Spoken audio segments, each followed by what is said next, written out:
Iran's strategy right now appears to be the deliberate targeting of Israeli civilians, which I understand is a pretty significant thing to say, and honestly, it's not where I expected the war to be this early. But if we objectively look at the data we have so far, that's what it points to. I mean, bottom line up front, Iran is using their limited supply of missiles to go after these, quote, secret Israeli military bases in Tel Aviv, rather than targeting the air bases used to conduct strikes all across Tehran day in and day out. It doesn't make sense, unless, of course, the focus isn't the degradation of the Israeli military. But if Iran views their fastest path to victory, or at the very least, avoiding defeat, knocking out the Israeli civilian population and their will to fight so that they pressure the Israeli government to stop carrying out strikes inside of Iran. And based off of what we have so far, that appears to be the objective. Now, a great example of that is not just a strike carried out earlier today on the Soroka hospital, but also the accusation of cluster munitions being used in some of these attacks. Starting with the Soroka hospital attack earlier today, we have IDF spokesperson Brigadier General Defrin on site providing some context. We'll give that a listen, and then we'll dig in a little deeper. I'm here at the Soroka hospital in Beersheba, at a site where a ballistic missile launched this morning from Iran hit directly this hospital. This is exactly the face of this regime. It's a terror regime. We are targeting military targets, and they are targeting civilians. They are aiming to kill as many civilians as they can. And this is exactly why we launched this operation. We cannot allow Iran obtain nuclear weapons. We cannot allow Iran obtain ballistic missiles. It's an existential threat for Israel. It's an imminent threat for Israel. We will do whatever we can in order to dismantle this threat. All right, so the Israeli version of events here, by and large, is pretty similar, saying that the hospital took a direct hit. It's not clear if the hospital was necessarily targeted or that it was just hit, but either way, we definitely have some footage showing quite a bit of destruction throughout that medical facility. The hospital director said, quote, "A missile hit the old surgical ward building at Soroka. It's a relatively old building that had been evacuated in recent days. There is widespread damage to other buildings at the hospital. All patients and all staff are in shelters. The several injured we have are lightly hurt, mostly from the blast shockwave." And I think that term shockwave may have been interpreted differently in Iranian media. So it's worth jumping over to that real quick. And I want to note before getting into this, we've got the same story coming from multiple Israeli sources. When you get into the Iranian sources, we really have three different versions of events, which, look, it's hard to take it seriously when you don't have the same story about something like this as it happens. So the first one is this, kind of crappy AI footage that was on a large Iranian Telegram channel suggesting that the Israeli military is parking tanks under the hospital, therefore it's a valid military target. I don't know if they're being serious or not with this, honestly, but it's a big channel, and I've seen this spread far and wide across a lot of different platforms at this point, so it's at least worth mentioning. It's out there, and this is not the first time Iran has used some of this AI to suggest that civilian centers are actually housing military equipment. We also have some Iranian media saying, wait a minute, we did not actually hit the hospital. We were targeting this secret intelligence and communications building next door. And the damage at the hospital is all just from the shockwaves. That's all it is, which is where I think the shockwave term may have been applied, misinterpreted maybe here. Nonetheless, that's one of the arguments. We didn't target the building. We didn't target the hospital. We targeted and effectively hit the military facility next door. Last but not least, we also have some Iranian media saying, no, we did hit it. It was a military facility, a communications center, sharing footage, sharing pictures of the hospital actually being hit. So we've got all three. There's military equipment being used underneath the hospital, so the hospital above ground is a valid target. We didn't hit the hospital. We hit something next to it. You're just seeing the collateral damage. No, we did hit the hospital because it's a secret communications base. That's the Iranian assessment at this point, and it's kind of backed up by an IRGC statement as well, where it seems like they're starting to get some pushback of people noticing this and saying, like, why are you not going after military targets? I mean, the IRGC just earlier today said, quote, "It is noted that the increasing trend and missile-based impact operations against military targets and the military industry are on the agenda." Said another way, we are going to kind of ramp up attacks against the Israeli military. But they're not doing that right now, from all we can tell. And this is what's worth diving into real quick. The Iranian targeting here does not make sense. Again, it defies logic. They're going after these intelligence and operations buildings, these secret Mossad headquarters and facilities all across the country, specifically those in city centers.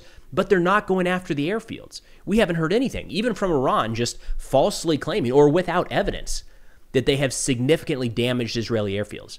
Those airfields are hosting aircraft that are taking out significant Iranian resources day in and day out from the air. You'd think that'd be higher on the priority list, and it's not. I mean, Iran has limited munitions. It is difficult to get through the Israeli air defense, not impossible, as we've seen. And their priority target are these secret communication centers that just happen to be in downtown Tel Aviv. It doesn't make sense.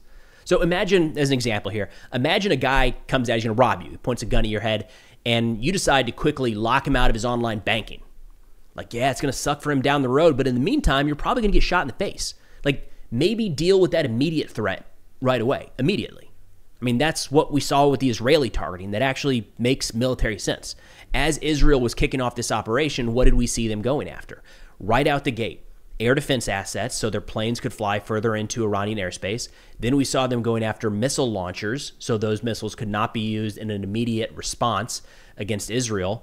Then we saw them going after C2, command and control, and some of these were mixed together, but that initial wave, air defense, missile launchers, command and control, and now we're starting to see that expand to things like logistics and production facilities for missiles, storage sites, things like that.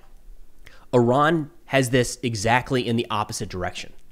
They're going after the small secret communications base in downtown Tel Aviv that nobody knows about except Iran, I guess, and they're leaving all of the immediate threats out there. So again, it defies logic, unless, of course, the goal isn't actually the destruction of the Israeli military and that Iran views their fastest path to avoiding defeat the erosion of domestic support by terrorizing the population. It's not crazy to think that Iran would think that that is an easier option. We've seen some challenges with Iran trying to go toe-to-toe with Israel in the conventional military sense just over the last couple of years, and it has not gone well for Iran. So for them to all of a sudden adjust their targeting, start going after, again, they are saying military assets, but all those military assets happen to be in city centers. It looks like their strategy right now is more focused on terrorizing the population. Another key aspect there is earlier today we got confirmation that cluster munitions had been utilized. And these are nasty things, but they do have a place in the modern battlefield, and we'll get into that. But the IDF Homefront Command confirmed earlier today that Iran launched at least one ballistic missile carrying a cluster warhead at central Israel today. They say the missile's warhead split while descending around 7 kilometers altitude, spreading around 20 smaller munitions in a radius of around 8 kilometers. One of the small munitions struck a home in the central town of Azor, causing some damage equivalent to a small rocket. An Israeli military official says the threat may be much wider than Iran's other ballistic missile warheads, but the explosion from the cluster bombs is much smaller. And we've got some pictures kind of showing what this might look like. And we know Iran has this capability because they've talked about it in the past. Haven't seen it used yet. I think this is the first use of this warhead. And a couple things to keep in mind. They nailed it here, saying it's more explosives over a larger area, but smaller. So they're not going to do as much damage as, say, a unitary warhead that we're largely seeing Iran use at this point. There is a place on the modern battlefield to use cluster munitions. I know there's a lot of controversy there, largely because there's never a 100% success rate. Those clusters come out and they can get lost and kill or wound people down the road, to include civilians and children decades down the line. That said, there are places where cluster munitions actually are pretty effective. We've seen Ukraine use them very effectively against infantry and lightly armored vehicles in the open battlefields, right? Also against airfields. So in this specific case, if Iran were to use this missile against an Israeli airfield, you'd say, hey, that actually makes a lot of sense. You wouldn't necessarily be able to crater multiple areas, but you could hit, across an 8-kilometer area. Any aircraft that are out in the open run the risk of being severely damaged or destroyed. So you can see how, and we've seen Ukraine do that against Russian airfields in Crimea, and the damage can be extensive. Cluster munitions have a place. That place is not in a population center. There's just no real value. The only rational explanation is that you don't actually care about the target you're hitting. You're looking to terrorize a larger group, because you cannot choose where any one of those clusters come down. There's no, this is where the center one is going to land. It's going to hit that vehicle or hit that exact building. When that thing releases its submunitions in the air, it's kind of a free-for-all. You can get an idea for a general pattern, but you're not targeting anything precise. In this case, you're targeting a few city blocks. Again, that lends itself more towards indiscriminate targeting than anything else, which does kind of line up with what we were talking about earlier. It appears to be the Iranian strategy right now of terrorizing the Israeli population rather than going after the Israeli military assets. Now, conversely, we do have some updates from the IDF talking about their strikes being carried out in Iran overnight. They say over 50 Israeli Air Force fighter jets struck dozens of targets across Iran. In the latest wave of attacks, a wide range of Iranian military sites were hit, including facilities producing raw materials, vehicles used for assembling ballistic missiles, and sites for the production of Iranian air defense systems and missiles. I should note, we are getting very little footage out of Iran right now, with the exception of what the IDF produces. It does look like, and in speaking with some folks in Iran, it sounds like the internet has been throttled, to say the least. In some places, it's completely down. So those pictures and videos and perspectives we were getting from the ground have decreased significantly in recent days. The IDF also says they destroyed several missile launchers that were ready to launch missiles towards Israel, as well as the radars and aerial detection systems belonging to the Iranian regime. They add that overnight, the IAF intercepted 17 UAVs launched from Iran. So the missile launchers getting ready to fire at Israel, this goes back to the missile hunting that we talked about in an interview yesterday with Israeli international spokesperson, Lieutenant Colonel Nadav, where he says the persistent aircraft they have overhead, usually drones, are able to identify these threats, call in strike aircraft to take out these assets in real time. That is dynamic targeting. It's going to be a real challenge. We're going to see more and more Iranian, until Iran figures out a way to take back the air to a degree, or at least make it more contested. They're going to have a real hard time getting these launchers out in the open and loosing any real quantity of missiles at Israel. That said, there have been continuous missile strikes. The numbers have gone down day by day in what Iran has been able to push out. Additionally, Israel says they went after the Iraq nuclear reactor, which was struck overnight. We've actually got some satellite imagery showing the impact and the damage to the reactor. Some background here. In 2015, as part of the JCPOA, or Joint Comprehensive Plan of Action, the Iran nuclear deal 1.0, it was agreed that the reactor core here would be filled with concrete to prevent Iran from using it to produce weapons-grade plutonium going forward. According to the IDF, now this plant has not been in operation, but according to the IDF, Iran did not uphold that end of the agreement, and they did not entirely seal the structure. So in turn, while it was not operational, the failure to seal the core off entirely meant that it could potentially be reactivated sometime down the road. So in turn, Israel decided to go after this and take it out entirely, or at least cause significantly more damage, making it that much harder for it to be brought back into operation. Now, turning to the view here in the United States, kind of the consistent argument, is the U.S. going to get involved, and to what degree?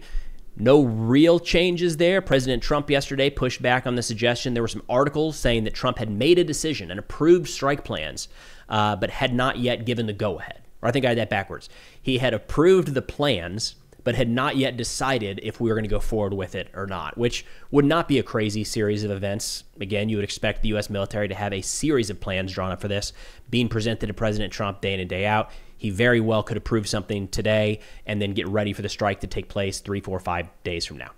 That said, I thought it was worth jumping into some recent polls being presented around U.S. support for a couple different things here. And I think, to me at least, this reads like it's more likely President Trump is going to do something, that there's going to be direct U.S. involvement, just because we don't agree on anything here in the United States, like at all. But it seems like some of these aspects around the Iranian nuclear threat, we actually agree on, left, right, and center in the United States, more than most. So here we go. The first part is around, should Iran be allowed to have a nuclear weapon? And pretty universally, Americans say no. Here we go. And overall, I feel like there's more support for Donald Trump's positions than is comically acknowledged. Oppose Iran getting a nuclear weapon. I mean, look at this. 79% of adults agree on that. They agree with Donald Trump. Iran cannot get a nuclear weapon.